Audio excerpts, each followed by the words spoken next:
as I'm reminded here, make sure all of you are speaking into the microphone so that the recorder can pick up all of our information. The Policy and Legislative Committee members are Joette Johnson, Jackie Lynn, Chris Hanley, and Cliff Warren. And we're all here, so we have a quorum. We'd like to welcome those who are in attendance today and certainly appreciate your interest in the work of the State Board and this committee. Is there any objection to approving the minutes as presented? Hearing none, the minutes are approved by unanimous consent. Is there any objection to approving the agenda as presented? Hearing none, the agenda is approved by unanimous consent. Understand we do not have anyone for public comment, and so we'll move on with our committee items. We have two items for approval today, and the first is a request for approval for local school board meetings, the live stream policy, and I think this may be a continuation from our last meeting. So with that, I'm going to recognize Todd Atwater, our General Counsel. Thank you, Mr. Chairman. Happy New Year to everyone. And Mr. Chairman, happy new chairmanship to you. I know you served some in December as well. Before you have 13 submissions, I'd like to add one other as a provisional. The Governor's School for the Arts submitted in December, but their submission was insufficient. And we have talked to the president of the Governor's School. They realize what they're doing, but they weren't able to have a board meeting between your last board meeting and this one. But they have two items they're aware need to be included. So we will be asking in a few moments to allow a provisional approval for them, which simply would say when we receive those items and they are sufficient, that they would be approved. That way you don't have to take it up again next meeting. Just a reminder, this requirement is applicable to all districts. It covers all meetings and parts of meetings subject to the South Carolina Freedom of Information Act, which is Section 3420D. The districts must comply with the model policy you, the board, adopted on August 5th. And the districts may exceed the requirements but may not do less than the board's policy requires. Penalties for the violation of the statute is not to exceed 1% of the state's funds to the district. We don't want to touch those. So far, everybody's done really well with that. The State Board of Education may allow up to an additional 12 months to comply if the governing body shows evidence of limited or no broadband access at the district office. No one has that issue. One thought they did, but we worked that through with them. So our recommendation is to approve the 13 that are before you in your packets and the Governor's School for the Arts on a provisional basis. Thank you, Mr. Atwater. Are there any questions? Is that all the districts now, or is That would complete all of the districts, yes, sir. Thank you. Dr. Hanley? Well, this thing isn't on, so let's see if we can make it come on. Up there it goes. All right, yeah, Todd. So is that something that we'll get on that, the Governor's School? Will we get an update on that monthly until they have fully complied? Since there's only the one that hasn't complied so far, that's why we're asking for the provisional. The two areas that they're out are the 2-day provision, and then if they have an electronic problem during a meeting, that they would have 7 days to get that corrected and back up. So they will be in compliance. That'll complete all districts. Okay, so can we get at least maybe an email update? Absolutely. That way we can, Sure. that way we can confirm that they are in fact in compliance? Absolutely. All right, Yes, thank sir. you. Uh-huh. Thank you. Are there any other questions for Mr. Atwater? So is there a motion? I make the motion to accept the approval of the local school board meeting live stream policies that were presented. Okay, so there's a motion by Cliff Warren. Is there a second? Second, Hanley. Second by Dr. Hanley. All in favor of the motion by saying aye. Aye. All opposed by like sign. The motion carries. Thank you, sir. Thank you, sir. And our next item for approval is Rule of Governance BBCDC. So none other than the Honorable Henry Gunter will present this to us. Thank you, sir. Thank you, Mr. Chair, and good morning to all members of the committee. Appreciate you being here with us today. I am presenting, as the chair so capably put it, Rule of Governance BBCDC. So I know several of you were disappointed when you came down to see what Santa Claus brought you, and there was no Rule of Governance under the Christmas tree. Here is that present today. What you will see with Rule of Governance BBCDC is that it lays out the criteria for review of applicants for the non-certified teacher pilot program.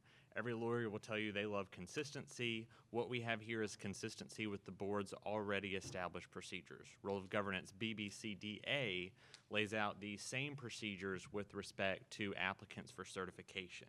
So as part of the background here, Act 30 of the 2025-2026 legislative sessions provided certain amendments to the Education Accountability Act. One of those was the addition of this non-certified teacher pilot program.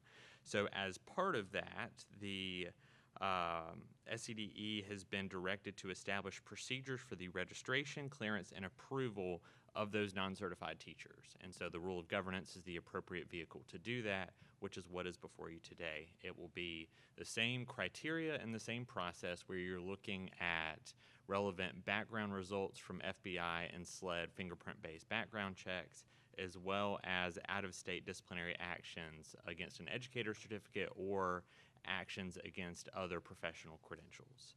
So this is the first reading of this Rule of Governance. The second and final reading would be at the board's February meeting, and then it would be approved and part of the registry of your rules of governance.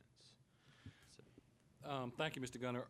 Is this policy connected to what we heard in the previous board meeting on the non-certified? That's a wonderful question, and I should have mentioned that. So this is related to those implementation guidelines that the board approved in October.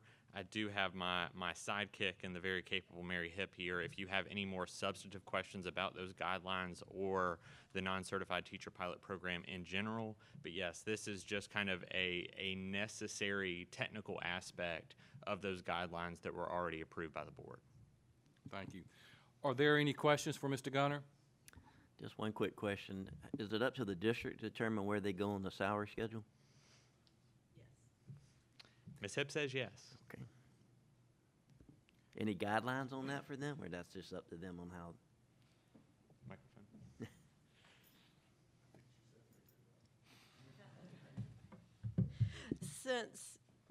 Since these individuals are not certified, it is really at the district's discretion in working with that teacher on how they will calculate that salary and make that determination. Thank you, Mary. Any other questions for Mr. Gunter? Just a comment. Okay. Ms. Allison? Do we know yet who is going to participate in this pilot? I think I should just give her the podium. You should be up on things before you get up there. So the application for districts went out just before the holidays. Those are due back January 30th. We have a virtual session for districts on Monday, January 12th, where we'll walk them through the application process so that they can indicate which, if any, schools they want to participate. So by the end, or early February, we'll have a list of the districts and the schools that are participating. Very good. Thank you, Mary. Ms. Quimminger? Just a comment that a lot of time definitely went into this, and even down to the point of the Title I schools, that they have to send the letter out, just like we always had to do with people that were out of area non-certified. So a lot of work went into that. Thank you. Thank you. And Mr. Gunter, one more question, and it could be that you want Mary to answer this, but remind me, is there a timeline for which they are to be certified, or is that what's the? It's a. Yeah. I know the answer to this one, but she's going to answer it So better. at some point, we're going to pull out the picture of us on the roller coaster at Mall of America. So, okay. It was a good day. It was a good day. Within the text of the statute itself, An individual who is participating as a non-certified teacher in the pilot must be enrolled in a preparation program within 3 school years. Okay. And so not necessarily certification. I think we'll see that the most participants in this pilot are candidates for alt-route programs. Once they are fully admitted to an alt-route program and have passed the praxis and have been hired, they're eligible for an alt-route certificate. So we'll see that shift. In the event that a district hires an individual who is going to enroll in a traditional preparation program, there will be a little longer period of time before that individual qualifies for a certificate, just because of the nature of a traditional preparation program. The Mary, only thing I would add is I think, we have to go back to the pilot program aspect of this, that a pilot program is generally a time-limited endeavor. And so under the legislation, unless some additional legislative action was taken, it is a 5-year pilot program, and in the law, it sunsets June 30th of 2030. Thank you. and Mary, didn't we understand from before when we talked about, this is all areas of certification? It is not. I didn't think so. We Okay. limited to, it's most areas of certification. We did not include early childhood simply because of the literacy demands and the knowledge base that those individuals need. We also did not include special education fields because of some federal requirements and just the nature of the work that is done with special education students and the depth of knowledge those individuals need. But now, both of those areas are, they can't participate in our alt programs, though. In our alternative route Okay. programs, yes. Okay. Yes, depending on the alt route program itself. Yeah. Not all of the alt routes have those those certification fields, Yeah. some do. But some do, Yes. yeah. Thank you. Gotcha. And my comment around that was, my question was, I can appreciate the guidelines that are set around this so that it's not just operated very loosely. Right. So I can appreciate that the goal is for these non-certified teachers to have their certification and not just indefinitely Correct. under a non-certification policy. Thank you. Are there any other questions for Mr. Gunner? We can't let him off easily today. All right. He will. This is true. Is there a motion?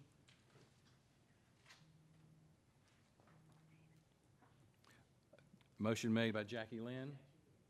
Is there a second? Kriminger, second.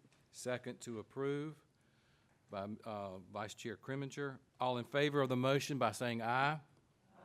All opposed by a like sign. The motion carries. Is there a motion to place the items for approval, item 1 and item 2, on the consent agenda? Mr. Chair, I move that we place items number 1 and 2 on the consent agenda for today. Okay. Dr. Hanley has made the motion. Is there a second? Second. Second by Cliff Warren. All in favor of the motion by saying aye. Aye. All opposed by like sign. The motion carries. Is there any other business to bring before this committee? Hearing none, I ask for a motion and a second to adjourn. Kriminger. Kriminger makes a motion to adjourn. Is there a second? Hanley. We're adjourned. Thank you.